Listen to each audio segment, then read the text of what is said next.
Connor Cummins slots into third, and that's who we ride with as Farquhar looks to go around the outside of Donald at Dunboard, and amazingly, he's going to pull it off.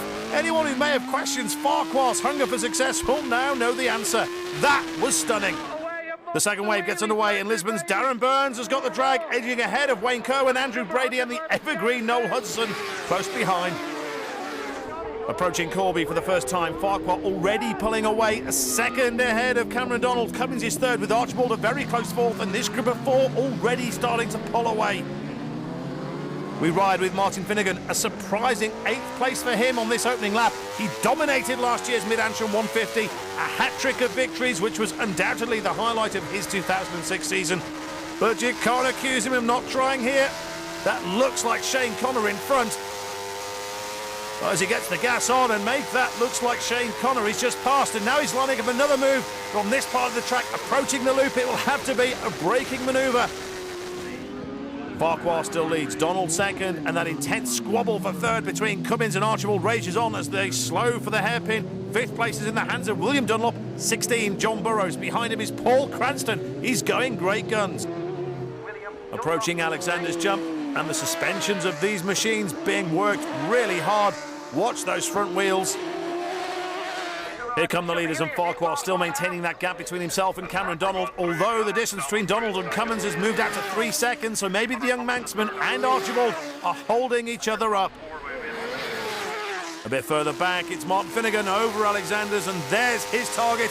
It's Belfast James Redpath, and the big man from Lusk is certainly ripping the twist grip back and looking to power his way through, so Finnegan is definitely on the move. Well, Farquhar's fairy tale return to McAdoo Kawasaki is coming under increasing threat from Cameron Donald.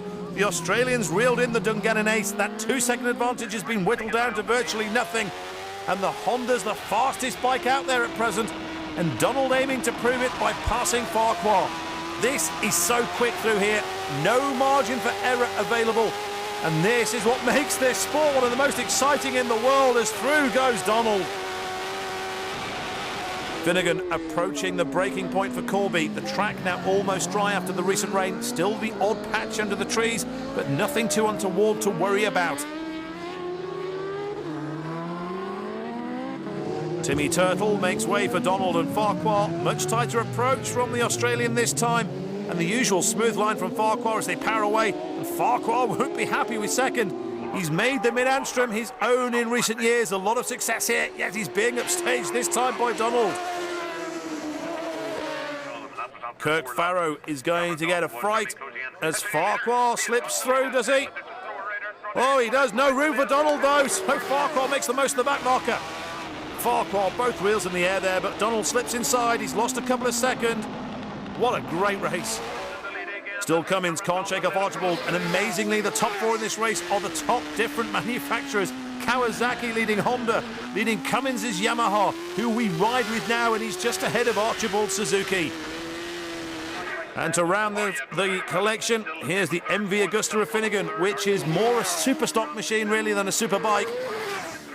Kirk Farrow, the obstacle for Cummins this time. No blue flags as you get on the short circuits to warn the slower traffic that the leaders are coming, but Cummins is through.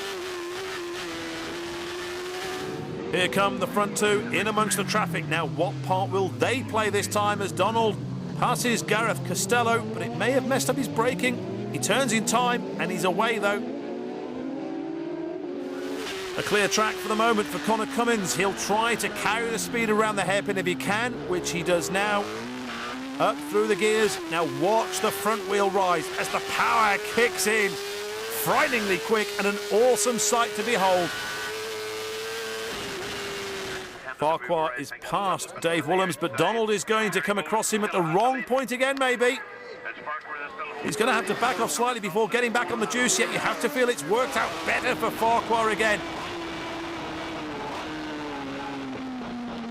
Martin Finnegan, so dominant last year, won both Superbike races and the Supersport 600, and it may be the 600 that will give him the best chance of success here today, although the MV has performed superbly considering it's their first year on the road.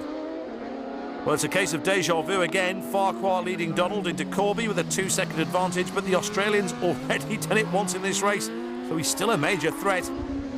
The second wave of riders, Wayne Kerwin leading Darren Burns, but Burns all goes through. Kerwin overcooks Dunbar. He's still going though.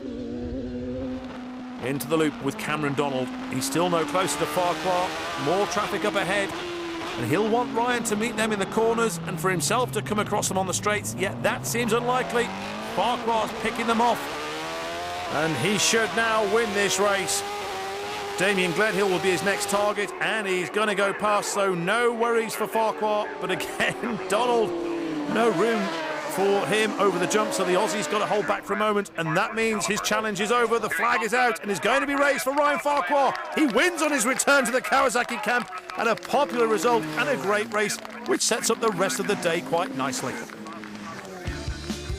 Confirmation of the result, and despite a gallant effort from Cameron Donald, Ryan Farquhar shows his intention to reclaim his crown as the King of Mid-Antrim.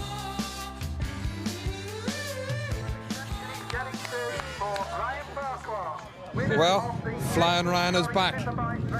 Well, it's a bit of